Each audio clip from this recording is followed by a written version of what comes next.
The Oxford child sex abuse ring was a group of 22 men who were convicted of various sexual offences against underage girls in the English city of Oxford between 1998 and 2012. Thames Valley Police launched Operation Bullfinch in May 2011 to investigate allegations of historical sexual abuse, leading to 10 men being convicted. Upon further allegations in 2015, Thames Valley Police then launched Operation Silk, resulting in 10 more different men being convicted, and Operation Spur, which resulted in 2 more convictions. In March 2015, a report revealed that more than 300 children, mostly girls from the city of Oxford, could have been groomed and sexually exploited in the area. It accused the Thames Valley Police, then led by Chief Constable Sarah Thornton, of disbelieving the girls and failing to act on repeated calls for help, and Oxfordshire Social Services of failing to protect them despite compelling evidence they were in danger. The report also called for research into why a significant number of perpetrators of child grooming are of Pakistani and/or Muslim heritage. A Home Office report in December 2020, however, found no evidence that Asians are disproportionately involved in child sexual exploitation. Perpetrators: the first 7 men included 2 pairs of brothers with 3 other men in June 2013. One of the gang was further convicted in June 2014 along with 2 other men. 3 of the men were further convicted in another trial in January 2019 under another operation named Operation Silk. There were 2 further groups of men convicted under Operation Silk, 8 men in June 2018 and a further 2 men in February 2020, along with a man who was further convicted. A man was convicted in March 2015 and 2 cousins convicted in July 2016. Kamer Jamil, of Oxford, was found guilty of 5 counts of rape, 2 counts of conspiracy to rape and 1 count of arranging child prostitution. Attar Dugar, of Oxford, was found guilty of 5 counts of rape, 3 counts of conspiracy to rape, 2 counts of child prostitution and 1 count of trafficking. Anjum Dugar, of Oxford, was found guilty of 3 counts of rape, 2 counts of child prostitution, 3 counts of conspiracy to rape and 1 count of trafficking. Asad Hussain, of Oxford, was found guilty of 2 counts of sexual activity with a child. Mohammed Karar, of Oxford, was found guilty of 2 counts of conspiracy to rape, 4 counts of rape of a child, 1 count of using an instrument to procure miscarriage, 2 counts of trafficking, 1 count of assault of a child by penetration, 2 counts of child prostitution, 3 counts of rape, 2 counts of conspiracy to rape a child and 1 count of supplying a Class A drug. Bassam Karar, of Oxford, was found guilty of 2 counts of rape, 1 count of rape of a child, 2 counts of conspiracy to rape a child, 2 counts of child prostitution, 1 count of trafficking and 1 count of conspiracy to rape. Zishan Ahmed, of Oxford, was found guilty of 2 counts of sexual activity with a child and perverting the court of justice. Bilal Ahmed, of Maidenhead, was found guilty of serious sexual assault. Mustafa Ahmed, of London, was found guilty of sexual assault. Asad Hussain, of Oxford, was found guilty of 5 counts of rape and 2 counts of indecent assault. Kamir Iqbal, of Oxford, was found guilty of 3 counts of rape. Khalid Hussain, of Oxford, was found guilty of rape and indecent assault. Kamran Khan, of Bolton, was found guilty of indecent assault and false imprisonment. Moinul Islam, of Oxford, was found guilty of rape, 2 counts of indecent assault and supplying cannabis. Rahim Ahmed, of Oxford, was found guilty of 4 counts of indecent assault, false imprisonment and supplying a Class B drug. Alidita Yousaf, of Oxford, was found guilty of indecent assault. Haji Khan, of Oxford, was found guilty of conspiracy to rape. Naeem Khan, of Oxford, was found guilty of 8 counts of rape, 7 counts of indecent assault and 1 count of supplying a Class B drug. Mohammed Nazir, of Oxford, was found guilty of 7 counts of rape, 8 counts of indecent assault and 1 count of supplying a Class B drug. Tilal Mahdi, of Hereford, was found guilty of 2 counts of conspiracy to rape a girl under 16, conspiracy to indecently assault a girl under 16, 1 count of trafficking within the UK for sexual exploitation, and 1 count of arranging or facilitating child prostitution of a child under the age of 18 years. Salih Mia, of Oxford, was found guilty of 1 count of conspiracy to rape, 2 counts of rape, and 1 count of arranging or facilitating child prostitution. Ozad Mia, of Oxford, was found guilty of 1 count of conspiracy to rape, 2 counts of rape, and 1 count of arranging or facilitating child prostitution. Abuse. From 2004 to 2012, the man groomed children from 11-15 years old from dysfunctional backgrounds who were unlikely to be believed by others living in care homes. They were given presents, plied with alcohol, and introduced to crack cocaine and heroin. After the girls became dependent on the men, they were guarded so they could not escape and threatened that they and their families would be harmed if they tried to leave. The girls were raped vaginally, orally, and anally, sometimes by several men, the abuse occasionally lasting for several days at a time. Some girls were groomed to be prostitutes and taken to guest houses in Bradford, Leeds, London, Slough, and Bournemouth where men paid to have sex with them. The girls were subjected to extreme sexual violence, biting, suffocating, and burning. They were tortured with knives, baseball bats, and meat cleavers, and were occasionally urinated upon. One 14-year-old girl was burned with a lighter when she tried to resist having sex.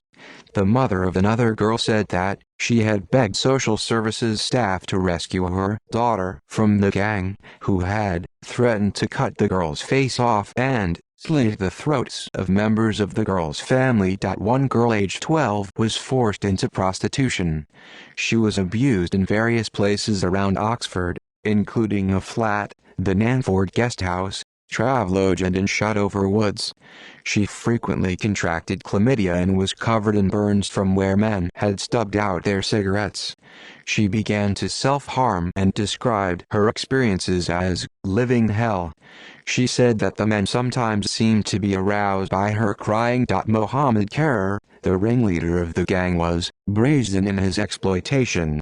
According to The Guardian, he acted in the belief that the authorities would never challenge him, something that for years proved to be true. He branded the buttocks of one underage victim with his initial M, marking her as his property, and charged men between £400 and £600 to have sex with her. Karer visited the girl at her house where she was a carer for her deaf and ill parents.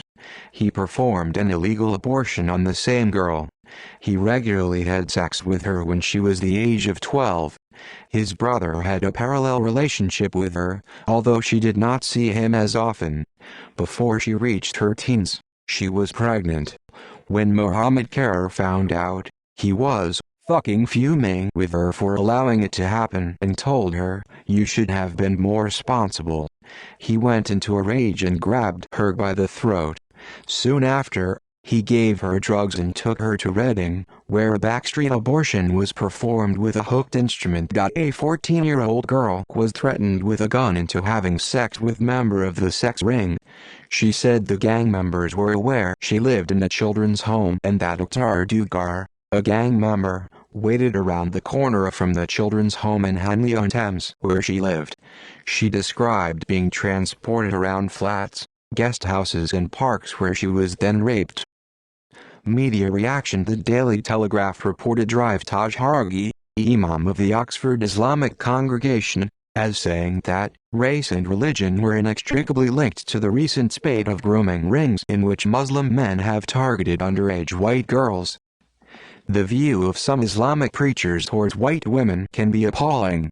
They encourage their followers to believe that these women are habitually promiscuous, decadent, and sleazy, sins which are made all the worse by the fact that they are kafirs or non-believers. Their dress code, from miniskirts to sleeveless tops, is deemed to reflect their impure and immoral outlook. According to this mentality, these white women deserve to be punished for their behavior by being exploited and degraded. Hargi blames the agencies of the state, including the police, social services and the care system, who seemed eager to ignore the sickening exploitation that was happening before their eyes. Terrified of accusations of racism, desperate not to undermine the official creed of cultural diversity, they took no action against obvious abuse. In the same newspaper, journalist Alison Pearson claimed that fear of racism had allowed sex crimes against white girls by Pakistani Muslims to become a serious problem not only in Oxford but throughout the country. She described the Pakistani Muslim community as essentially a Victorian society that has landed like Doctor Who's TARDIS is on a liberal, permissive planet it despises. She criticized the views of Super Lewis, the Deputy Children's Commissioner, who has attempted to downplay the overrepresentation of certain groups in sex crimes against children. While expressing relief that some action was now being taken against the problem, she concluded that trouble was still in store. What remains is a political class still far too timid to challenge growing and alarming separatism in Muslim education and law. In The Independent, commentator Paul Vallely pointed out that there was a danger of the media, fueled on a toxic mixture of combination of depravity and self-righteous indignation, peddling vicious stereotypes about Pakistani Muslim culture. He pointed out that these sexual crimes were not confined to Pakistani Muslims or directed purely against white victims. A Turkish Muslim gang in London had targeted a Bangladeshi girl and, in the Rockdale case, one Pakistani Muslim perpetrator had raped a member of his own community. He spotlighted voices from the Muslim community who were interrogating issues around the dysfunction there. The novelist Bina Shah has criticized a culture of racism, misogyny, tribalism and sexual vulgarity among men who hail from the poorest, least educated, and most closed-off parts of Pakistan. Julie Siddiqui, the executive director of the Islamic Society of Britain, has called for a change in the male dominance at the top of many Muslim organizations which may have contributed to their community's silence on grooming. Sentencing in June 2013, the gang received sentences totaling 95 years for what the presiding judge, Judge Peter Rook, described as a series of sexual crimes of the utmost depravity. Brothers Mohammed and Bassam Kara received life sentences, with minimum tariffs of 20 years for Mohammed Kara and 15 years for Bassam Kara. Brothers Akhtar and Anjum Dugar received life sentences with minimum tariffs of 17 years. Kamar Jamil received a life sentence with a minimum tariff of 12 years. Asad Hussain and Zishan Ahmed were both jailed for 7 years. In a further trial involving 3 gang members in 2018, Mohammed Kara was again found guilty and sentenced to 18 years in 2019, while Bassam Kara received 10 years and Anjum Dugar received 20 years. 2015 report. A serious case review of the Oxford sex gang commissioned by Maggie Blythe, independent chair of the Oxfordshire Safeguarding Children Board, was released in March 2015. It reported that as many as 373 children, 50 of them boys, may have been targeted for sex in Oxfordshire in 16 years. The report criticized Thames Valley Police and Oxfordshire County Council for many errors and not acting sooner. Among the failings are a culture of denial among the professionals who blame girls for precocious and difficult behavior, blame girls for putting themselves at risk of harm, tolerated underage sexual activity by girls with older men, and failed to recognize girls had been groomed and violently controlled. The report called for research into why people of Pakistani and/or Muslim heritage constituted a significant number of the perpetrators. The report found no evidence of willful professional misconduct and said that senior managers were not made aware of what was going on, and no one had been disciplined or sacked despite the errors made.